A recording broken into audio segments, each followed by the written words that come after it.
وسلم پر تنقید کر رہے ہیں۔ جمیل جیسی گستاخ عورت نے حضور اکرم صلی اللہ علیہ وسلم سے ارشاد فرمایا کہ تیرا شیطان اب تجھ سے باتیں نہیں کرتا، علیہ باللہ۔ یہ غیر مسلموں کے تانے تھے، تنقید کرتے تھے، اور محبت کی تنقید، محبت کا تانا وہ ناقابل برداشت ہوتا ہے۔ محبت کا تانا یعنی اگر مثال کے طور پر آپ کو کسی سے محبت ہے اور آپ کا محبوب آپ سے پیار کرتا ہے، آپ اس سے پیار کرتے ہیں، محبت کرتے ہیں، لوگ جو باتیں کرتے ہیں آپ ان کو اگنور کرتے ہیں۔ لوگ کہتے ہیں تیرا محبوب ایسا ہے، تو ایسا ہے، تنقید کریں، تمسخر اڑائیں، تو آپ کہتے ہیں یہ باتیں کرنے والے یہ باتیں کرتے رہیں، مجھے ان سے کیا غرض، کم از کم میرا محبوب تو مجھ سے محبت کرتا ہے نا، ہماری محبت کا رشتہ بڑا پختہ ہے، تو مجھے اپنے محبوب سے غرض ہے۔ تو ایسے تانے انسان برداشت کر سکتا ہے، لیکن جب محبت کے تعلق کا تانا ہو کہ دیکھ اب تیرا محبوب تجھ سے بات ہی نہیں کرتا، جس سے پیار کا تجھے دعویٰ ہے اب وہ تجھ سے بات ہی نہیں کرتا۔ دیکھیں جو محبت کے ان مراحل سے حقیقتاً گزرے ہیں وہ اس کو محسوس کر سکتے ہوں گے کہ اگر آپ کا محبوب آپ سے بات ہی نہ کرے، آپ اس کو ڈائریکٹ بار بار رابطہ کر رہے ہوں، مثال کے طور پر آپ ٹیکسٹ میسیج بھیجیں اپنے محبوب کو اور آپ کو میسیج کا جواب نہ ہے، آپ کتنی تجسس سے، کتنی محبت بھری نگاہوں سے اپنے موبائل کو بار بار دیکھ رہے ہوں گے کہ واٹس ایپ پہ وہ میسیج، وہ بلو ٹکس آ گئی ہیں لیکن جواب کیوں نہیں آئے، تو یہ کس قدر آپ کو تکلیف ہوگی۔ ہاں، تو جو اس محبت کے مراحل سے گزرا ہے وہ جانتا ہے کہ انتظار کی گھڑیاں کتنی طویل ہوتی ہیں، کتنی انسان کو تکلیف ہوتی ہے، اور ادھر یہ حضور اکرم صلی اللہ علیہ وآلہ وسلم کی ذات ہے، وہی کا سلسلہ شروع ہوا، اچانک وہی رک جاتی ہے، اور پھر غیر مسلم تانے دے رہے ہیں علیہ باللہ کہ اب تیرا محبوب تجھ سے باتیں نہیں کرتا۔ اس کیفیت میں نبی کریم صلی اللہ علیہ وآلہ وسلم اچانک سیدنا جبریل امین آتے ہیں اور پڑھتے ہیں والضحى والليل إذا سجى ما ودعك ربك وما قلى وللآخرة خير لك من الأولى ولسوف يعطيك ربك فترضى ألم يجدك يتيما فآوى ووجدك ضالا فهدى ووجدك عائلا فأغنى فأما اليتيم فلا تقهر وأما السائل فلا تنهر وأما بنعمة ربك فحدث۔ نبی کریم صلی اللہ علیہ وسلم پر جب یہ سورہ نازل ہوئی، حضور اکرم صلی اللہ علیہ وآلہ وسلم کے لبوں پر مسکراہٹ کی کھلکھلاہٹ ہے، حضور مسکرا رہے ہیں، اور حضور اکرم صلی اللہ علیہ وسلم کی محبت، خوشی کا عالم یہ ہے کہ جذبات میں آ کر حضور اکرم صلی اللہ علیہ وسلم نے فرمایا اللہ اکبر اللہ اکبر اللہ اکبر، اور ایک روایت کی روشنی میں فرمایا اللہ اکبر لا الہ الا اللہ واللہ اکبر۔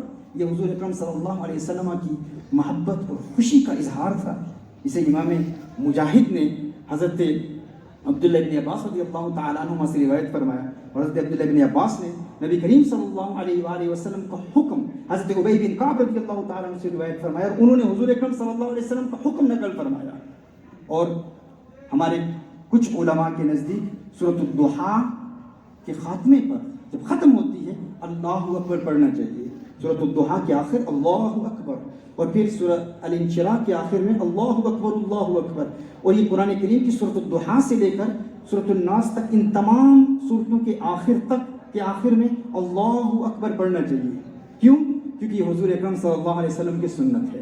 اس حوالے سے ہمارے اسپرچل ماسٹرز کہتے ہیں کہ جو بندہ ڈپریشن کے مرض میں مبتلا ہو، انگزائٹی اور سٹریس کے امراض میں مبتلا ہو، یہ اس کے لیے وظیفہ ہے، یہ ورد ہے۔ ہم انشاءاللہ کوگنیٹیو بیہیویئر تھراپی کے حوالے سے بھی چند کوپنگ میکینزمز بیان کریں گے، لیکن بحیثیت لٹنی ایک اسپرچل ورد جو ایک خاص ٹریٹمنٹ ہے ڈپریشن کے حوالے سے، یاد رکھیے قرآن کریم کی جتنی صورتیں ہیں، خاص طور پر سورۃ الضحیٰ، سورۃ الانشراح، ان دو صورتوں کا یہ جوڑا ہے، اور اس کے علاوہ سورہ الکوثر اور سورۃ النصر، یہ چار صورتیں ایسی ہیں جن میں خطاب ڈائریکٹلی نبی کریم صلی اللہ علیہ وسلم سے ہے، یعنی اللہ جل وعلا ڈائریکٹلی اپنے حبیب صلی اللہ علیہ وآلہ وسلم سے خطاب فرما رہا ہے۔ دیگر قرآن کریم میں کہیں اللہ جل وعلا آغاز حضور اکرم صلی اللہ علیہ وسلم سے کرتا ہے یا ایھا المزمل یا ایھا المدثر، اور اس کے علاوہ پھر کفار کے حوالے سے بھی بات ہوتی ہے، منافقین کے حوالے سے بات ہوتی ہے، مسلمانوں کے حوالے سے بھی کلام ہوتا ہے، ان کو بھی مخاطب بنایا جاتا ہے۔ لیکن یہ سورۃ الضحیٰ، سورۃ الانشراح، ان دو صورتوں کا جوڑا، اور سورۃ الکوثر اور سورۃ النصر اذا جاء نصر اللہ والفتح، ان دو صورتوں کا جوڑا، اس میں شروع سے لے کر آخر تک نبی کریم صلی اللہ علیہ وسلم سے خطاب ہے۔ اور کچھ علماء کے نزدیک یہ مجمع علیہ مسئلہ ہے، یہ اجماع ہے کہ مکمل خطاب حضور اکرم صلی اللہ علیہ وسلم سے ہی ہے، ہر چند کے ہم اس بات کو تسلیم کرتے ہیں، لیکن عظیم مفسرین قرآن کی آراء اور ان کی تعلیمات کی روشنی میں ہمیں یہ بیان کروں گا کہ اس خطاب سے امت مسلمہ کیا فائدہ اٹھا سکتی ہے، اور اس پر میرے پاس بے شمار ریفرنسز ہیں، کسی کے ذہن میں یہ خیال نہ آئے کہ خطاب حضور سے ہو رہا ہے اور آپ بتا رہے ہیں کہ نبی کریم صلی اللہ علیہ وسلم کی امت اس خطاب سے کیا فائدہ حاصل کر سکتی ہے، علیہ باللہ۔ جس طرح کچھ گمراہ لوگوں نے یہ الفاظ بھی استعمال کیے کہ حضور ڈپریشن کے مرض میں مبتلا تھے، یاد رکھیں یہ گستاخی ہے، یہ توہین ہے۔ ہم جب یہ کوپنگ میکنزمز ٹریٹمنٹ کے حوالے سے بیان کریں گے اس صورت کی روشنی میں، تو ہم یہ بیان کریں گے کہ حضور اکرم صلی اللہ علیہ وسلم مخاطب ہیں، لیکن حضور کے وسیلے سے سورۃ الضحیٰ کا فیض اس امت کو کیسے ملا، یعنی امت اس سورہ سے کیا فائدہ حاصل کر سکتی ہے۔ تو یہ کنسیپچول کلیئرٹی شروع میں یہ بہت اہم ہے تاکہ کوئی اس سے یہ معنی اخذ نہ کرے۔ تو ایک تو یہ ورد شروع سے ہی آپ لکھ لیں کہ اگر کوئی انگزائٹی، ڈپریشن، سٹریس جیسے امراض میں مبتلا ہے تو نبی کریم صلی اللہ علیہ وآلہ وسلم کے لبوں پر مسکراہٹ کا تصور باندھ کر اس سورت کی تلاوت کریں، اور تلاوت یوں کریں کہ فجر کے بعد 11 مرتبہ اس سورت کی تلاوت کریں، اور باقی ہر نماز کے بعد 1 مرتبہ اس سورت کی تلاوت کریں، اور جب آپ آخری آیا وَأَمَّا بِنِعْمَةِ رَبِّكَ فَحَدِّثْ پڑھیں تو اس کے بعد پڑھیں اللہ اکبر اللہ اکبر لا الہ الا اللہ واللہ اکبر، اور تصور یہ ہو کہ یہ میرے آقا صلی اللہ علیہ وسلم کی سنت ہے۔ حضور اکرم صلی اللہ علیہ وسلم پر جب یہ سورہ نازل ہوئی تو نبی کریم صلی اللہ علیہ وسلم کا یہ ریاکشن تھا، یہ وہ صورت ہے جس نے حضور اکرم صلی اللہ علیہ وسلم کو خوش کر دیا، اور خوشی کا اظہار حضور نے یوں کیا کہ حضور اکرم صلی اللہ علیہ وآلہ وسلم نے اللہ اکبر پڑھا۔ تو چشم تصور سے تخیل باندھیں نبی کریم صلی اللہ علیہ وسلم کے مبارک چہرے کا، حضور اکرم صلی اللہ علیہ وسلم کے چہرے کا تخیل باندھ کر، حضور کے لبوں پر مسکراہٹ کی کھلکھلاہٹ کا تصور باندھ کر کہ یہ وہ صورت ہے جس نے حضور کو خوش کر دیا تھا، جو یہ ورد پڑھے گا اللہ جل وعلا اسے ڈپریشن کے مرض سے نجات عطا فرما دے گا۔ یہ تصور، یہ پہلے میں شروع میں ہی آپ کو یہ بتانا چاہتا ہوں تاکہ آگے جب گفتگو ہو تو اس میں یہ ایک ورد آپ سب لے کر جائیں، اور یہ ورد ہمارے تو اسپریچول ماسٹرز یہ کہتے ہیں کہ جب نماز میں بھی پڑھیں تو وہ تصور باندھ کے پڑھیں، کیوں؟ کیونکہ کوئی حضور کی عبادت نہیں کرتا، ہاں ہم نبی کریم صلی اللہ علیہ وآلہ وسلم کی عبادت نہیں کرتے، حضور سے پیار کرتے ہیں، اور کسی کا تصور باندھنا اس کی عبادت نہیں ہے۔ اگر ہمیں اللہ کا قرب ملا تو حضور کے وسیلے سے ہی ملا، حضور کے بغیر کیا ہم اللہ کو جان سکتے ہیں؟ کیا یہ ممکن ہے؟ کیا یہ پاسبل ہے کہ توحید کے حقیقی معنی اور حقیقی مفاہیم کو ہم حضور کے وسیلے کے بغیر سمجھ سکیں؟ یہ ہمارے لیے ناممکن ہے۔ حضور کو دیکھنا ہی اللہ کا قرب عطا فرماتا ہے۔ حضور اکرم صلی اللہ علیہ وسلم کے چہرے کا حسن ہی ہمیں اللہ جل وعلا کی معرفت کی راہوں کا راہی بناتا ہے۔ حضور کے وسیلے کے بغیر دیکھیں، ہمارے صوفیاء کی ایک اصطلاح ہے کہ غایت قرب غایت خفا کا سبب ہوتی ہے۔ جو چیز انسان سے جتنی قریب ہو نا، جس قدر قریب ہو اتنے ہی انسان کی نگاہوں سے اوجھل ہوتی چلی جاتی ہے۔ غایت قرب غایت خفا کا سبب ہوتی ہے، یعنی جو چیز انسان کی جتنے قریب ہو، دیکھیں یہ میری انگلی ہے، میں سے دیکھ رہا ہوں، نظر آ رہی ہے، اب مزید نظر آ رہی ہے، اب مزید قریب ہوئی اب بھی نظر آ رہی ہے، اب قریب ہوئی اب بھی نظر آ رہی ہے، اب قریب ہوئی اب نظر آ رہی ہے، اب مزید قریب ہو گئی اب مجھے نظر نہیں آ رہی۔ یعنی جو چیز انسان سے جتنی قریب ہو اتنی ہی اس کی نگاہوں سے اوجھل ہوتی چلی جاتی ہے۔ غایت قرب غایت خفا کا سبب ہوتی ہے۔ یہ بات آپ سمجھ چکے؟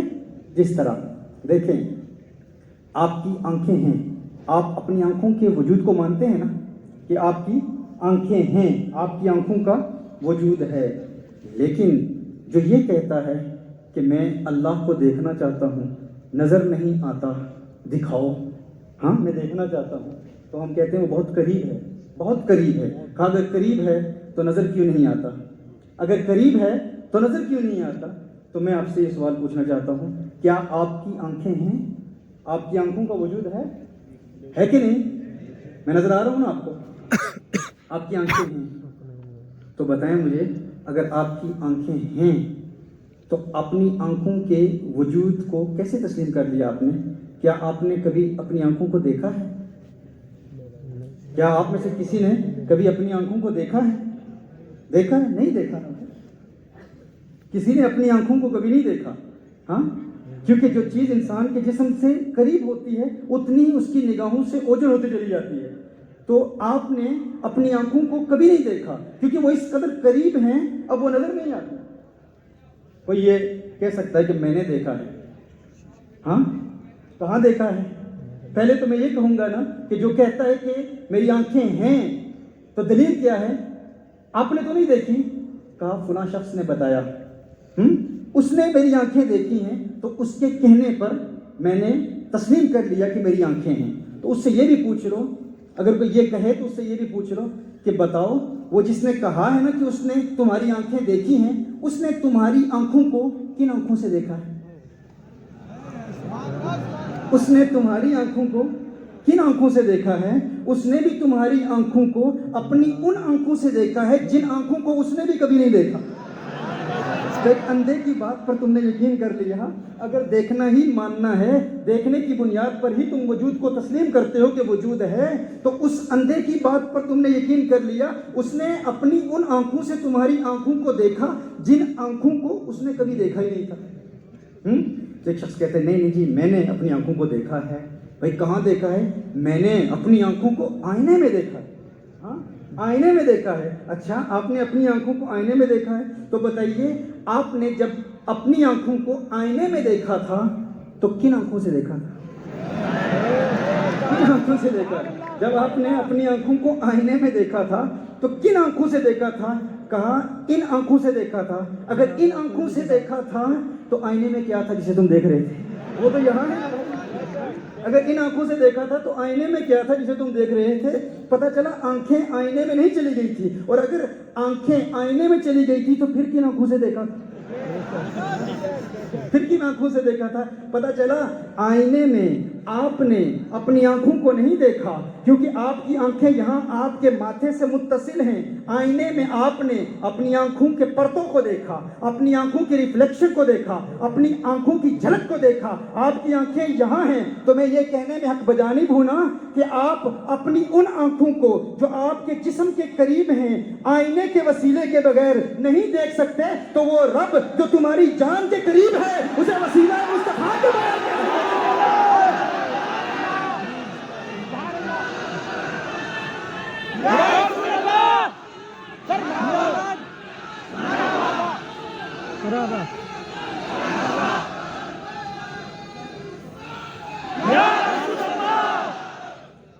تو اب یہ تصور یاد رکھیں کہ نبی کریم صلی اللہ علیہ وسلم کے وسیلے کے بغیر رب کا قرب ہمیں نہیں ملتا. تو جب ہم سورۃ الضحیٰ کی تلاوت بھی کریں گے نا، عبادت ہم اللہ کی کریں گے، لیکن حضور اکرم صلی اللہ علیہ وسلم کا تصور ہوگا. اور پھر دیکھیں حضور اکرم صلی اللہ علیہ وسلم کا وہ تصور، یہ صورت وہ ہے کہ جس میں یہ صورت بھی ہے اور اس میں حضور کی صورت بھی ہے. ہاں، اس میں حضور کی صورت بھی ہے. سوال اور سین کا فرق کیجیے. اس صورت مصطفیٰ صلی اللہ علیہ وسلم کا اس میں ذکر ہے. تو آئیے سب سے پہلے اس حوالے سے چند باتیں آپ کے گوش گزار کروں کہ یہ جو والضحیٰ ہے اس پر علماء کے مختلف اقوال ہیں. میرے بے شمار لیکچرز ہیں اس حوالے سے. الضحیٰ سے مراد اللہ جل وعلا قسم یاد فرما رہا ہے، اللہ چاشت کے وقت کی قسم یاد فرما رہا ہے. اللیل سے مراد رات ہے. الضحیٰ سے مراد میلاد مصطفیٰ صلی اللہ علیہ وسلم ہے. اللیل سے مراد معراج مصطفیٰ صلی اللہ علیہ وسلم ہے. الضحیٰ سے مراد حضور اکرم صلی اللہ علیہ وسلم کی خوشیوں بھری زندگی ہے. اور اللیل سے مراد دکھوں کا زمانہ ہے جن کے اللہ جل وعلا قسم یاد فرما رہا ہے. اور الضحیٰ سے مراد حضور اکرم صلی اللہ علیہ وسلم کی حیات ہے. اور اللیل سے مراد نبی کریم صلی اللہ علیہ وسلم کا پردہ فرما جانا ہے. تو بے شمار علماء کے اس حوالے سے اقوال ہیں. ایک قول جو ہمارا محبوب قول ہے وہ کیا ہے کہ الضحیٰ سے مراد حضور اکرم صلی اللہ علیہ وسلم کا روشن چہرہ ہے. یاد رکھیں التنسیس لا يدل على التخصیص. یہ علماء کرام ان اصطلاحات کو سمجھتے ہیں کہ اگر کسی چیز کسی آیا کے حوالے سے کوئی قول بیان کر دیا جائے، کوئی مفسر کوئی ایک قول بیان کرے تو اس کا یہ مطلب نہیں کہ وہ تفسیر فقط اسی قول کے ساتھ خاص ہے. سیدنا علی کرم اللہ وجہ کریم نے خوارج کے حوالے سے فرمایا تھا کہ ان القرآن حمال الاوجہ، قرآن کریم کی آیات کے ملٹیپل معنی ہوتے ہیں اور ہر معنی درست ہو سکتا ہے، ہاں کسی اصول سے ٹکراتا نہ ہو، ہر معنی درست ہو سکتا ہے۔ تو اس میں بے شمار معنی ہیں اور ہم تمام معنی کو مانتے ہیں، ہاں کسی اصولی مسئلے یا کسی نص سے ٹکراتا ہو تو پھر ہم اس کا انکار کریں گے۔ تو یہ مختلف اقوال ہیں الضحیٰ کے حوالے سے۔ یاد رکھیے اللہ جل وعلا نے الضحیٰ میں ایک بڑی آپٹمسٹک، بڑی پازیٹیو قسم یاد فرمائی ہے۔ الضحیٰ، اللہ جل وعلا چاشت کے وقت کی قسم یاد فرما رہا ہے۔ اب دیکھیں، اور پھر اس کے بعد یہ دونوں قسمیں بڑی آپٹمسٹک ہیں، الضحیٰ اور پھر اللیل، یعنی والضحیٰ واللیل، چاشت کے وقت کی قسم اور رات کی قسم۔ اب یہ آپٹمسٹک کیسے ہیں؟ کیونکہ جب سورج طلوع ہوتا ہے تو سورج کا طلوع ہونا ہر معاشرے میں، مختلف تہذیبوں میں، ہر سویلائزیشن میں اس پر بڑے بڑے محاورے آپ کو ملیں گے کہ ہر طلوع ہونے والا سورج ہر صبح ایک نیا خوشی کا پیغام لاتی ہے، اپرچونٹیز کے دروازے آپ کے لیے کھولتی ہے، روشنی کے دروازے آپ کے لیے کھولتی ہے۔ اگر رات کے وقت آپ تھکے ہوئے ہیں اور سمجھتے ہیں کہ میں کسی حوالے سے زندگی میں کامیاب نہیں ہو سکتا، میں فیلئر ہوں، لیکن پھر آپ کو یہ پیغام دیا جاتا ہے کہ صبح کا جب سورج طلوع ہوگا تو تمہارے لیے اپرچونٹیز کا ایک نیا پیغام لائے گا۔ تو اللہ جل وعلا نے اس صبح کے وقت کی قسم یاد فرمائی ہے، جب سورج طلوع ہو جاتا ہے اور سورج کی روشنی پھیل جاتی ہے، اللہ اس کی قسم یاد فرما رہا ہے۔ اس میں بہت سارے معنی ہیں، بہت سارے پیغامات ہیں، بہت سارے میسیجز ہیں ان لوگوں کے لیے جو ڈپریشن کے مرض میں مبتلا ہیں۔ اس حوالے سے دن کے وقت بیدار رہنا، دن کے وقت جاگنا اور سورج کی شعاؤں سے قلبی تقویت حاصل کرنے کے معنی بھی ہیں۔ ایک اسٹڈی کے مطابق 80% لوگ جو جنرلی ڈپریشن کے مرض میں مبتلا ہیں، ان میں 80% وہ لوگ ہوتے ہیں جو رات کو جاگتے رہتے ہیں اور صبح کے وقت سو جاتے ہیں۔ یعنی یہ ڈفرینٹ پرسنالٹیز ہوتی ہیں، ایکسٹروورٹ ہے، انٹروورٹ پرسنالٹیز ہیں۔ ایکسٹروورٹ پرسنالٹیز وہ ہوتی ہیں جو اجتماعی زندگی کو پسند کرتے ہیں، سوشل لوگ ہوتے ہیں جو انفرادی سرگرمیوں کی وجہ سے وہ بوریت محسوس کرتے ہیں، لیکن وہ انسانی تعامل کو پسند کرتے ہیں، وہ لوگوں سے میل جول رکھنا پسند کرتے ہیں۔ ایکسٹروورٹ پیپل وہ سورج کی روشنی کو بہت پسند کرتے ہیں، سورج کی روشنی کو انجوائے کرتے ہیں، یعنی تاریکی ان کی کمزوری ہوتی ہے۔ اور انٹروورٹ پرسنالٹیز یہ وہ لوگ ہوتے ہیں جو انسانی تعامل کو پسند نہیں کرتے، یہ ان کی کمزوری ہوتی ہے، یعنی یہ توانائی تنہائی میں حاصل کرتے ہیں۔ یعنی انٹروورٹ پرسنالٹیز کون ہیں؟ جو سوشل نہیں ہوتے، لوگوں کے ساتھ مکس نہیں ہوتے، ملنسار نہیں ہوتے، لوگوں کے ساتھ انٹریکٹ کرنے کا طریقہ انہیں نہیں آتا، وہ آئسولیٹڈ رہتے ہیں، سپریٹڈ رہتے ہیں، وہ تنہائی سے توانائی حاصل کرتے ہیں، اور جب لوگوں کے ساتھ ملتے ہیں تو پھر وہ کمزوری محسوس کرتے ہیں۔ لیکن اللہ جل وعلا نے دونوں قسمیں یاد فرما کر سب تک یہ پیغام پہنچایا کہ سورج کی روشنی بھی ضروری ہے اور رات کی تاریکی بھی ضروری ہے، سکون کے ساتھ غم ضروری ہے۔ جس طرح آپ اچھا کھانا پکائیں، اس میں نمک نہ ہو، بالکل نمک نہ ہو، تو آپ اس سے وہ لذت حاصل نہیں کر پاتے جو آپ کرنا چاہتے ہیں۔ میں تو ویسے بھی سالٹ بہت زیادہ کرتا ہوں، ابھی اس دن بھی ایک صاحب کہہ رہے تھے کہ تھوڑا چیک اپ وغیرہ کرا لیں، تو بہرحال یہ ایگزامپل جو کہ میں ذہن میں اس لیے ہے کہ مجھے ڈائریکٹلی ریلیٹ کرتا ہے۔ تو یہ جو ہے نا خوشیاں، غموں کے بغیر انسان خوشیوں سے لطف اندوز نہیں ہو پاتا۔ تو سورج کی روشنی بھی چاہیے لیکن تاریکی بھی چاہیے، ہاں رات کی تنہائی بھی چاہیے، تاکہ ایک کیٹر کرتی ہے ایکسٹروورٹ کے لیے، ایک کیٹر کرتی ہے انٹروورٹ کے لیے، لیکن انٹروورٹ شخصیت کے لیے بھی رات کی تاریکی کی ضرورت ہے، اور ایکسٹروورٹ شخصیت کے لیے رات کی تاریکی کی بھی ضرورت ہے اور سورج کی روشنی کی بھی ضرورت ہے، اور اسی طرح انٹروورٹ کو بھی دونوں کی ضرورت ہے۔ بس یہ بیلنس کرنے کا طریقہ ہم نے سیکھنا ہے۔ جس طرح میں نے کہا کہ بہت سارے لوگ، جس طرح ایک اسٹڈی کے مطابق ڈپریشن کے امراض میں مبتلا لوگوں میں سے 80% وہ لوگ ہوتے ہیں جو راتوں کو سوتے نہیں ہیں، وہ کوشش ہی نہیں کرتے، ان کو عادت ہو گئی ہے کہ وہ راتوں کو بیدار رہتے ہیں، جاگتے رہتے ہیں۔ اس کے لیے پریکٹیکل ٹیچنگ ہے کہ کس طرح وہ یہ اس عادت سے چھٹکارا حاصل کر سکتے ہیں۔ لیکن سب سے پہلے یاد رکھیں، یہ انتہائی اہم ہے۔ حضرت ابراہیم بن ادہم رضی اللہ تعالیٰ عنہ کا مناظرہ ایک شخص سے ہوا، تو اس نے کہا کہ میں برکت کے کانسیپٹ کو نہیں مانتا۔ تو حضرت ابراہیم بن ادہم نے فرمایا تو برکت کو نہیں مانتا، یہ ڈیبیٹ ہو رہی ہے۔ تو اس نے کہا کہ میں برکت کے کانسیپٹ کو نہیں مانتا، برکت کیا ہوتی ہے؟ تو حضرت ابراہیم بن ادہم نے فرمایا کہ کیا تو نے بکریاں دیکھی ہیں اس نے کہا ہم بکریاں دیکھی ہیں. آپ نے فرمایا کیا تو نے کتے بھی دیکھے ہیں؟ کہا کتے بھی دیکھے ہیں. کہا بتا بکریاں زیادہ بچے جنتی ہیں یا کتے؟ کہا کتے بچے زیادہ جنتے ہیں. کہا یہ بکریاں ذبح ہوتی ہیں یا نہیں؟ کہا ذبح ہوتی ہیں. کہا کتے ذبح ہوتے ہیں؟ نہیں کتے ذبح نہیں ہوتے. کہا عام گلیوں بازاروں میں بکریاں زیادہ نظر آتی ہیں یا کتے زیادہ نظر آتے ہیں؟ اس نے کہا بکریاں زیادہ. آپ نے فرمایا بکریاں بچے بھی کم جنتی ہیں، ذبح بھی ہوتی ہیں. کتے بچے بھی زیادہ جنتے ہیں، ذبح بھی نہیں ہوتے، پھر بھی بکریاں زیادہ نظر آتی ہیں، کتے کم نظر آتے ہیں. اس کی وجہ کیا ہے؟ کہا کیا ہے؟ کہا یہی تو برکت ہے. کہا برکت کیسے ہے؟ کہا جب رات کا وقت آتا ہے نا کتے جاگتے رہتے ہیں، کتے بیدار رہتے ہیں، اور جب صبح نزول کا وقت آتا ہے کتے سو جاتے ہیں. رات کے وقت بکریاں سوتی رہتی ہیں. جب اللہ کی جانب سے رحمتوں اور برکتوں کے نزول کا وقت آتا ہے تو بکریاں بیدار رہتی ہیں، اسی لیے بکریوں کو اللہ نے برکت دی. یہ ہمارے مشائخ کا یہ اسلوب رہا ہے.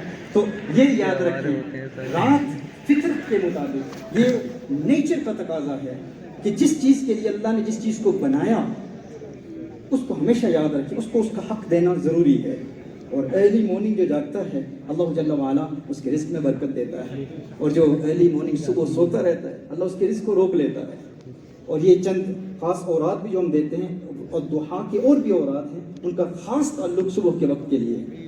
بہرحال میں اس کر رہا تھا کہ یہ بڑی آپٹمسٹک قسمیں ہیں اللہ جل وعلا نے بیان فرمائی. اس کے فوراً بعد والضحیٰ واللیل، یعنی یہ کیٹر کر رہی ہیں انٹروورٹ کے لیے بھی اور ایکسٹروورٹ کے لیے بھی. پھر اس کے بعد اللہ جل وعلا ارشاد فرماتا ہے ما ودعک ربک وما قلی. اب یہ جو 3 آیتیں ہیں نا، ما ودعک ربک وما قلی وللآخرة خیر لک من الأولى ولسوف یعطیک ربک فترضی، یہ 3 آیتیں یہ ٹریٹمنٹ ہیں ہمارے روحانی اعتبارات سے منفی خیالات جو ہمارے ذہن میں پیدا ہوتے ہیں، یہ ان کے لیے ٹریٹمنٹ ہے. اور جو نیکسٹ 3 آیات ہیں الم یجدک یتیما فآوی ووجدک ضالا فہدی ووجدک عائلا فاغنی، یہ ہمارے مٹیریلسٹک مادی اور دنیاوی اعتبارات سے جو ہم نیگیٹیوٹی کا شکار ہو جاتے ہیں، یہ ان کے لیے ٹریٹمنٹ. یعنی منفی خیالات کو مثبت بنانے کا پریکٹیکل میتھڈ ان 3 آیات میں سکھایا گیا ہے، مادی اعتبار سے، مٹیریلسٹک اعتبار سے، دنیاوی اعتبارات سے. اور پہلی 3 آیتیں ما ودعک ربک وما قلی وللآخرة خیر لک من الأولى ولسوف یعطیک ربک فترضی، یہ 3 آیات یہ ٹریٹمنٹ ہیں ان لوگوں کے لیے جو دینی اور روحانی اعتبارات سے منفی خیالات کی وجہ سے ڈپریشن کا شکار ہو جاتے ہیں. یار وہ وقت تھا جب میں 5 نمازیں پڑھتا تھا، بڑا مزہ آتا تھا، اب ایک بھی نہیں پڑھ پاتا. وہ سجدہ کرتا تھا تو آنکھوں سے اشکوں کی برسات جاری ہوتی تھی، ایک کیفیت تھی. قرآن کی تلاوت کرتا تھا ایک وجدانی کیفیت جاری ہوتی تھی. رات کے وقت سوتا تھا تو بڑی پیاری خوبصورت خوابیں آتی تھیں. اب وہ روحانی خوابوں کا سلسلہ بھی ختم ہو گیا. اب دین میں استقامت بھی نہیں ہے، نماز میں اب میرا دل نہیں لگتا، میں کوشش بھی کرتا ہوں. تو یہ دین کے اعتبار سے جب ہمارے دلوں میں منفی خیالات پیدا ہو جاتے ہیں، ان منفی خیالات کا جواب ان پہلی 3 آیات میں ما ودعک ربک وما قلی وللآخرة خیر لک من الأولى ولسوف یعطیک ربک فترضی ان میں ہے. اور الم یجدک یتیما فآوی ووجدک ضالا فہدی ووجدک عائلا فاغنی، یہ مٹیریلسٹک گینز کے حوالے سے، دنیا کے حوالے سے. یار میں کام کرتا ہوں پھر بھی جو نیا جاب شروع کرتا ہوں میرا باس مجھے نکال دیتا ہے، کام کرتا ہوں پیسہ آتا ہے لیکن برکت نہیں ہے میرے مال میں، دولت میں برکت نہیں ہے، میں فیلئر ہوں، یونیورسٹی میں بھی میں پاس نہیں ہوتا، میں ناکام کیوں ہوں، ہر شخص مجھ سے نفرت کرتا ہے، کوئی برکت نہیں، میں کامیاب شخص بننا چاہتا تھا لیکن زندگی میں کامیابی نہیں. تو مٹیریلسٹک حوالے سے منفی خیالات کو مثبت خیالات میں بدلنے کا پریکٹیکل میتھڈ ان 3 آیتوں میں ہے. لیکن اس کا تعلق فقط خیالات سے ہے، خیالات کے حوالے سے یہ یاد رکھیے گا. یعنی منفی نیگیٹو تھوٹس کو پازیٹیو تھوٹس میں منتقل کرنے، کنورٹ کرنے کا پریکٹیکل میتھڈ ان میں ہے. پھر منفی خیالات کے بعد، منفی خیالات کو مثبت خیالات بنانے کے بعد پھر مثبت ایکشن کا تصور ہے. فَأَمَّا الْيَتِيمَ فَلَا تَقْهَرْ وَأَمَّا السَّائِلَ فَلَا تَنْهَرْ وَأَمَّا بِنِعْمَةِ رَبِّكَ فَحَدِّثْ. یہ آخری 3 آیتیں ہیں اور انہی پر ساری گفتگو ہوگی. اب دیکھیے اللہ جل وعلا ارشاد فرماتا ہے ما ودعک ربک وما قلی. سب سے پہلے حضور اکرم صلی اللہ علیہ وآلہ وسلم کے چہرے کی قسم یاد فرمائیے. اگر ہم اسی پر بات کریں، حضور اکرم صلی اللہ علیہ وآلہ وسلم کے روشن چہرے کی قسم یاد فرمائی، محبوب تیرے روشن چہرے کی قسم اور تیری کالی زلفوں کی قسم، کالی زلفوں کی قسم، روشن چہرے کی قسم. اور اچھا ذہن میں یہ سوال پیدا ہوتا ہے کہ اللہ جل وعلا محبوب کے چہرے کے نور کی قسم کیوں یاد فرما رہا ہے، روشن چہرے کی قسم کیوں یاد فرما رہا ہے؟ اچھا جس چیز کی انسان قسم کھاتا ہے نا اسے مقسم بہی کہتے ہیں. کیا کہتے ہیں؟ مقسم بہی. اور جس چیز کے حوالے سے قسم کھاتا ہے انسان اسے مقسم علیہ کہتے ہیں. کیا کہتے ہیں؟ مقسم علیہ. مثال کے طور پر میں کہوں مجھے اللہ کی قسم مجھے تم سب سے پیار ہے، میں یہ کہوں تو مقسم بہی کیا ہے؟ اللہ کا نام. ہاں، اور مجھے تم سب سے محبت ہے، یہ کیا ہے؟ مقسم علیہ. اچھا کبھی کبھی یہ ہوتا ہے کہ مقسم بہی مقسم علیہ کے لیے دلیل ہوتا ہے، مقسم بہی مقسم علیہ کے لیے دلیل ہوتا ہے. یہ بات آپ سمجھ چکے کہ جس کی قسم کھاتے ہیں آپ وہ کیا ہے؟ مقسم بہی کی. اور جس چیز کے متعلق قسم کھاتے ہیں وہ کیا ہے؟ مقسم علیہ. اور اصول کیا ہے؟ مقسم بہی مقسم علیہ کے لیے دلیل ہوا کرتا ہے. کیسے؟ اللہ جل وعلا ارشاد فرما رہا ہے محبوب تیرے روشن چہرے کی قسم. جمیل نے کیا کہا تھا؟ ودع محمد ربہ وقلا، کہ اللہ نے حضور کے رب نے محمد کے رب نے صلی اللہ علیہ وسلم محمد کو چھوڑ دیا، اب کلام نہیں کرتا. ہاں، وقلا مکروہ جانا، ناراض ہے، حضور سے باتیں نہیں کرتا. یہ غیر مسلموں کا گلہ تھا، یہ ان کا شکوہ تھا، یہ تانا تھا. حضور کی تحقیر کرتے کہ آپ کا رب اب آپ سے ناراض ہے. اب اللہ جل وعلا قسم یاد فرما رہا ہے محبوب کے روشن چہرے کی. تو میں نے کیا کہا؟ کبھی کبھی مقسم علیہ مقسم بہی مقسم علیہ کے لیے کیا ہوتا ہے؟ دلیل ہوتا ہے. اب رب دیکھیں، اسے تفسیر موضوعی کہتے ہیں، تھیمیٹک تفسیر آف دی قرآن. والضحیٰ محبوب آپ کے روشن چہرے کی قسم. یا اللہ تو محبوب کے روشن چہرے کی قسم کیوں یاد فرما رہا ہے اور کالی زلفوں کی قسم کیوں یاد فرما رہا ہے؟ اور اس قسم کا تعلق ما ودعک ربک وما قلا سے کیا ہے؟ کہ تیرے رب نے نہ تجھے چھوڑا، نہ تیرے رب تجھ سے ناراض ہے، نہ تیرے رب نے تجھے مکروہ جانا. روشن چہرے کا اس سے کیا تعلق ہے؟ تعلق یہ ہے کہ کبھی کبھی مقسم بہی مقسم علیہ کے لیے دلیل ہوتا ہے. یعنی محبوب اپنے روشن چہرے کو دیکھ، تیرا چہرہ اتنا خوبصورت ہے، جو اتنا خوبصورت ہو اسے کوئی کیسے چھوڑ سکتا ہے؟ سمجھ گئے؟ ما ودعک ربک وما قلا. یعنی جو اتنا سونا ہو، اتنا خوبصورت ہو، اسے کوئی دنیا میں چھوڑ سکتا ہے؟ کوئی اس سے ناراض ہو سکتا ہے؟ محبوب نہیں ناراض ہو سکتا. تو وہ بنانے والا رب خود فرما رہا ہے محبوب تیرے روشن چہرے کی قسم تیرا رب تجھ سے ناراض نہیں. اچھا یہاں ایک اور بات بھی دیکھیں، والضحیٰ واللیل اذا سجا. اللہ نے قسم کیوں یاد فرمائی؟ غیر مسلموں نے ایک دعویٰ کیا ہے. غیر مسلم کیا ہے؟ دعویٰ کرنے والے کو کیا کہتے ہیں؟ مدعی، ہاں، کلائمنٹ. اور جس کے متعلق جس پر مقدمہ کیا جائے نا اسے مدعا علیہ کہتے ہیں. ایک اصول ہے ان البینۃ علی المدعی والیمین علی من انکر. جو دعویٰ کرتا ہے نا وہ مدعی ہوتا ہے، اور ثبوت پیش کرنا مدعی کا کام ہے، شہادت پیش کرنا مدعی کا کام ہے. اور اگر مدعی شہادت پیش نہ کرے نا تو مدعا علیہ وہ قسم کھائے. یہ دین کا دیکھیں، ایک روایت کی روشنی میں سمجھا دیتا ہوں. نبی کریم صلی اللہ علیہ وآلہ وسلم نے ایک گھوڑا دیکھا. حضور اکرم صلی اللہ علیہ وسلم نے اس کے مالک سے کہا تو یہ گھوڑا بیچتا ہے؟ اس نے کہا بیچتا ہوں. سودا طے ہوا تو نبی کریم صلی اللہ علیہ وسلم نے ارشاد فرمایا کہ میرے پاس اس وقت رقم نہیں ہے، میں اپنے گھر سے رقم لاتا ہوں اور تجھے دیتا ہوں. لیکن کانٹیکٹ ہو چکا تھا، سودا ہو چکا تھا. نبی کریم صلی اللہ علیہ وسلم کچھ تیز چل رہے ہیں اور یہ پیچھے رہ جاتا ہے، اور پھر کچھ اور لوگ اس کے پاس آتے ہیں اور کہتے ہیں یہ گھوڑا ہمیں بیچ دے. اس نے کہا کہ میں نے مسلمانوں کے نبی کو بیچ دیا ہے، محمد صلی اللہ علیہ وسلم کو بیچ دیا ہے. لیکن انہوں نے کچھ قیمتیں بڑھانا شروع کر دی. وہ لالچ میں پڑ گیا، حضور کو پکارتا ہے، حضور کو کہتا ہے کہ دیکھو اگر یہ خریدنا چاہتے ہو تو ابھی خرید لو، وگرنہ میں کسی اور کو بیچ دوں گا. حضور اکرم صلی اللہ علیہ وسلم نے ارشاد فرمایا میں خرید چکا ہوں، تو بیچ چکا ہے، تو نے بیچا ہے؟ اس نے کہا نہیں میں نے نہیں بیچا.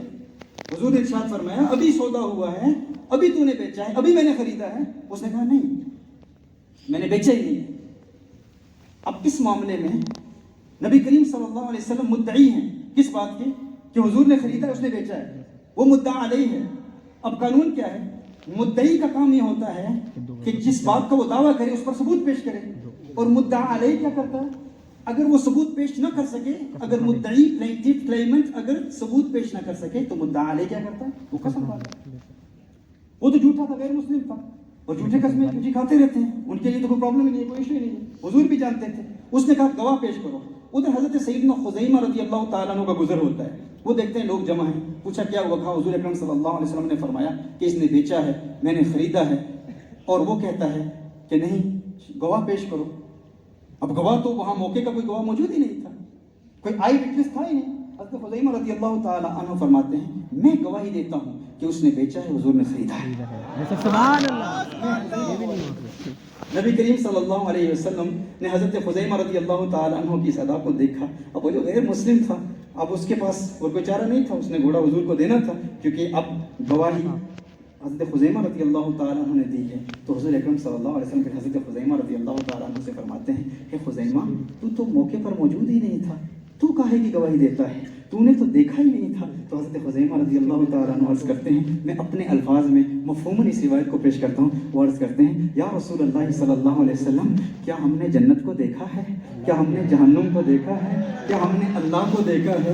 ہم نے نہ جنت دیکھی، نہ ملائکہ دیکھے، نہ جہنم دیکھی، نہ اللہ کو دیکھا. یا رسول اللہ صلی اللہ علیہ وسلم، بن دیکھے آپ کی ایک بات پر اعتبار کرتے ہوئے ہم اللہ کے وجود کی گواہی دیتے ہیں. ہم نے دیکھا نہیں ہے اللہ کو، بغیر دیکھے آپ کی بات پر یقین کرتے ہوئے ہم اللہ کے وجود کی گواہی دے سکتے ہیں. تو یہ گھوڑے کا سودا کیا ہے؟ میرے آقا صلی اللہ علیہ وسلم شاید فرماتے ہیں آج کے بعد یہ خزیمہ اب اس کی ایک گواہی 2 مردوں کی گواہی کے برابر ہے. حضرت خزیمہ رضی اللہ تعالیٰ عنہ. تو یہ واقعہ میں نے بیان کر دیا صرف یہ تاکہ یہ اصول کلیئر ہو جائے. اب اصول دیکھیں، اصول کیا ہے؟ جو مدعی ہے نا، جو کلیمنٹ ہوتا ہے، جو کلیم کرتا ہے، وہ کیا کرتا ہے؟ شاہد گواہ پیش کرتا ہے. اور مدعا علیہ کیا کرتا ہے؟ وہ قسم کھاتا ہے. ہاں کچھ لوگ سمجھ چکے ہوں گے میں کیا کرتا ہوں. میں بڑی محنت سے یہ گوہر میرے ہاتھ لگا ہے. مجھے محسوس ہو کہ واقعی میں جو ہے علی گڑھ مسلم یونیورسٹی میں بیان کر رہا ہوں، کہیں صحرا کی ریت میں موتی نہیں پھینک رہا. ہاں قدر کرنا، یہ بیان کر رہا ہوں. یہ اہل علم بیٹھے ہیں، یہ بھی جانتے ہیں کہ کتنا اہم اور کتنا خوبصورت نقطہ ہے. میں کیا عرض کر رہا ہوں کہ مدعی کیا کرتا ہے؟ گواہ پیش کرتا ہے. ہاں وہ شہادت پیش کرتا ہے. نہ کرے نا تو مدعا علیہ کیا کرتا ہے؟ قسمیں کھاتا ہے. وہ کہتا ہے مجھے قسم ہے. اب دیکھو اس کائنات میں ایک مقدمہ دائر ہو چکا ہے. کیا کچھ کہنے والوں نے کہا، کچھ لوگوں نے یہ دعویٰ کیا. ان کا دعویٰ کیا تھا؟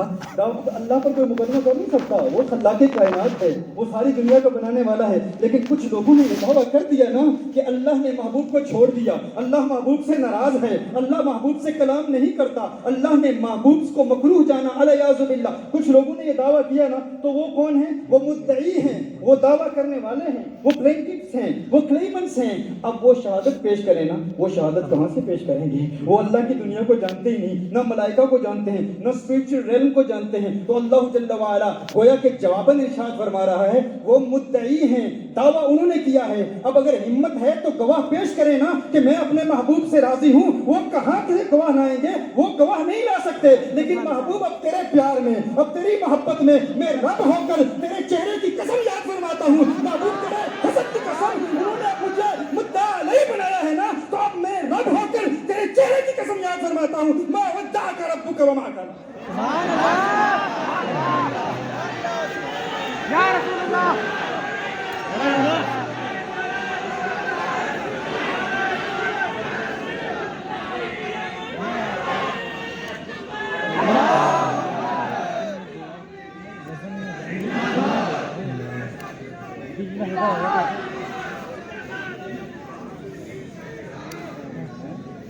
والضحى واللیل اذا سجا. محبوب تیرے روشن چہرے کی قسم اور تیری کالی زلفوں کی قسم، تیرے رب نے تجھے چھوڑا نہیں. اور وبدع یہ باب تفریح ہے، تودیع اس کا مصدر ہے. اور اس کا مطلب یہ ہوتا ہے کہ یہ ناراضگی والا چھوڑنا نہیں ہوتا. to bid farewell، اسے الوداع to someone، وہ اور ہوتا ہے جب انسان وہ طرح کا ہوتا ہے. اللہ نے یہ نہیں فرمایا ما ترک، ترک کیا. یعنی تودیع یہ ہوتا ہے کہ محبت میں، پیار میں، راضی ہیں لیکن کچھ عرصے کے لیے جدا ہو گئے. تو گویا کہ اللہ جل وعلا ارشاد فرماتا ہے محبوب میں تو پیار میں بھی تجھے نہیں چھوڑتا, غصے سے کیسے چھوڑوں گا, ناراضگی میں کیسے چھوڑوں گا. ہاں ما ودعك ربك وما قلى وللآخرة خير لك من الأولى ولسوف يعطيك ربك فترضى. اب میں کیا عرض کر رہا تھا کہ ما ودعك ربك وما قلى. انسان کبھی کبھی اسپرچولی فیل کرتا ہے کہ میں اللہ سے دور ہوں, اللہ جل وعلا میری دعائیں قبول کیوں نہیں کرتا. پہلے دعائیں کرتا تھا, اللہ جل وعلا قبول کر لیتا تھا, پھر یہ دوری کیوں پیدا ہو گئی ہے. کیا میرا اللہ مجھ سے ناراض ہے, اسپرچوئل امپروومنٹ نہیں ہے, ایک مدت سے تزکیہ نفس کے مراحل طے کرنے کی کوشش کر رہا ہوں, استقامت کیوں نہیں حاصل ہوتی. تو یہاں یہ پیغام یہ ہے کہ آپ اپنے ماضی کے تجربات کو ہر روز بیٹھ کر لکھیں کہ کب اللہ جل وعلا کو آپ نے مدد کے لیے پکارا تھا تو اللہ جل وعلا نے ماضی میں آپ کی مدد کی تھی. ما ودعک ربک وما قلی. آپ کا رب آج بھی آپ کی مدد کرے گا, آپ پکارتے رہیں, نیور گیو اپ. یہ اسپرچل دنیا میں یعنی روحانی تعلق جو آپ کا اللہ جل وعلا سے ہے, اس روحانی تعلق کو مد نظر اللہ جل وعلا نے روحانی طور پر میری مدد کی تھی. جس نے ماضی میں مدد کی تھی وہ پھر کرے گا. ما ودعک ربک وما قلی. تو لکھیں, یہ ٹیچنگ ہے ہمارے اسپرچل ماسٹرز کی کہ لکھیں فلاں وقت اللہ نے مدد کی تھی, اور پھر اس تحریر کو ہر روز پڑھیں, ہر روز اس کا مطالعہ کریں, اس کو دیکھیں کہ میرے رب نے فلاں مرحلے میں میری مدد کی تھی, فلاں وقت تھا جب مجھے ضرورت تھی, میں نے اسے پکارا تھا تو اس نے میری مدد کی تھی. وہ اپنے ماضی کے تجربات کو لکھیں. وَلَلْآخِرَةُ خَيْرٌ لَكَ مِنَ الْأُولَى. ہاں, اس کا مطلب کیا ہے کہ محبوب وَلَلْآخِرَةُ خَيْرٌ لَكَ مِنَ الْأُولَى, محبوب تیری ہر آنے والی گھڑی پہلی سے بہتر ہے, تیرے لیے بہتر ہے. اب ایک ترجمہ یہ بھی ہے کہ تیری آخرت تیری دنیا سے بہتر ہے, لیکن یہاں یہ ہے کہ اللہ نے یہ نہیں فرمایا وَلَلْآخِرَةُ خَيْرٌ لَكَ مِنَ الدُّنْيَا. دنیا نہیں فرمایا, یعنی آخرت کا اپوزٹ دنیا ہی ہوتا ہے نا, لیکن یہاں اولا کیوں اشارہ تھا. یعنی صرف یہ نہیں کہ حضور کی آخرت حضور کی دنیا سے بہتر ہے, حضور کی دنیا کی ہر آنے والی گھڑی پہلے سے بہتر ہے. وَلَلْآخِرَةُ خَيْرٌ لَكَ مِنَ الْأُولَى. تو اس میں امت کو کیا فیض ملا, امت محمدیہ صلی اللہ علیہ وسلم کو کیا فائدہ ملا کہ آپ اپنی زندگی کے ماضی کے واقعات کو دیکھیں, اور دیکھیں ماضی میں جو رب مدد کرتا رہا ہے وہ رب مستقبل میں بھی مدد کرے گا. یعنی فیوچر ہمارا برائٹ ہے. فیوچر کے حوالے سے اپٹمسٹک رہیں, پازیٹیو رہیں, پازیٹیوٹی رکھیں. اس پازیٹیو خیال کے ذریعے آپ نگیٹیوٹی کو ختم کر سکتے ہیں, یہ خیالات کے ذریعے, لیکن مکمل طور پر ختم نہیں ہوگی. یہ ایک مرحلہ ہے, ایک طریقہ کار ہے. میں آپ کو صرف ایک ایگزامپل دیکھتا ہوں. کچھ سائیکالوجسٹ یہ کہتے ہیں کہ پازیٹیو تھنکنگ, مثبت سوچ منفی سوچ کو ختم کر دے گی. مثبت سوچ منفی سوچ کو ختم کر دیتی ہے. حالانکہ یہ بہت ہی دشوار ہے, بہت دشوار ہے کہ پازیٹیو تھنکنگ آپ کی نیگیٹو تھنکنگ کو ختم کر دے گی. یہ بہت مشکل ہے. کیوں؟ دیکھیں نیگیٹیوٹی جو ہے نا, منفی سوچ یہ بہت پاورفل ہے. اس منفی سوچ کو مزید کسی اور ایمونیشن کی ضرورت ہے, کسی اور قوت کی ضرورت ہے. مثبت سوچ کے علاوہ کسی اور چیز کی بھی ضرورت ہے مثبت سوچ کو, تاکہ وہ منفی سوچ کا مقابلہ کرے. منفی سوچ کا مقابلہ فقط مثبت سوچ سے نہیں کیا جا سکتا. منفی سوچ کا خاتمہ فقط مثبت سوچ سے نہیں کیا جا سکتا. اگزامپل دیکھیں, میں آپ سے کہوں کہ آپ 10 منٹ کے لیے اپنے بریدنگ پیٹرن پر فوکس کریں. Focus on your breathing pattern for 10 minutes. 10 منٹوں کے لیے آپ اپنے بریدنگ پیٹرن پر فوکس کریں, یعنی اپنے سانس کے پیٹرن پر فوکس کریں, توجہ کریں, غور کریں. کیا آپ کر سکتے ہیں؟ میں آپ کو کہوں کہ میں آپ کو 1 لاکھ روپیہ دوں گا جو 10 منٹ کے لیے صرف اپنے بریدنگ پیٹرن پر فوکس کریں. کتنے لوگ کر سکیں گے؟ بہت مشکل ہے, بہت. لیکن ایک انسان اپنے مائنڈ کے لیے, مائنڈ کے ذریعے کسی چیز پر فوکس کرنا, ہمارا تو فوکس اتنا ہوتا ہے کہ ابھی اتنی امپورٹنٹ باتیں بھی ہم کر رہے ہیں, لیکن مجھے بھی خیال آتا ہے کہ کوئی عشق کی بات کروں تب یہ مجمع بیدار رہے گا. ہاں, کیونکہ ہم فوکس لوز کر جاتے ہیں. یعنی ذہن اتنا منتشر ہوتا ہے ہمارا, وہ ہے نا کہ آپ مجھ سے ملنے آئے ہیں, آپ کیسے ہیں, بیٹھیے, بلا کے لاتا ہے. ایسے یہ کچھ, یعنی ایسے منتشر خیال ہم حاضر ہی نہیں ہوتے. ہاں, بیٹھیے, ابھی بلا کے لاتا ہوں. تو یہ ہماری کیفیت ہے, ہمارے دل کی, ہمارے ذہن کی. تو سوچ کو فوکس کرنا یہ بڑا دشوار عمل ہے، بہت مشکل ہے. میں آپ سے کہوں کہ ایک آسان مثال دیتا ہوں. آپ تصور کریں کہ آپ نے جب حج کیا تھا یا عمرہ کیا تھا تو احرام کی حالت میں کعبۃ اللہ کے سامنے آپ بیٹھے تھے. ذرا امیجن کریں، آپ اپنے آپ کو دیکھیں کہ آپ کعبۃ اللہ کے سامنے بیٹھے ہیں یا گنبد سبز کا نظارہ کر رہے ہیں. 10 منٹ کے لیے آپ یہ تصور جمائے رکھیں. اگرچہ سب سے پیارا تصور ہے، لیکن 2-3 منٹوں کے بعد آپ کسی اور چیز کے بارے میں سوچنا شروع کر دیں گے.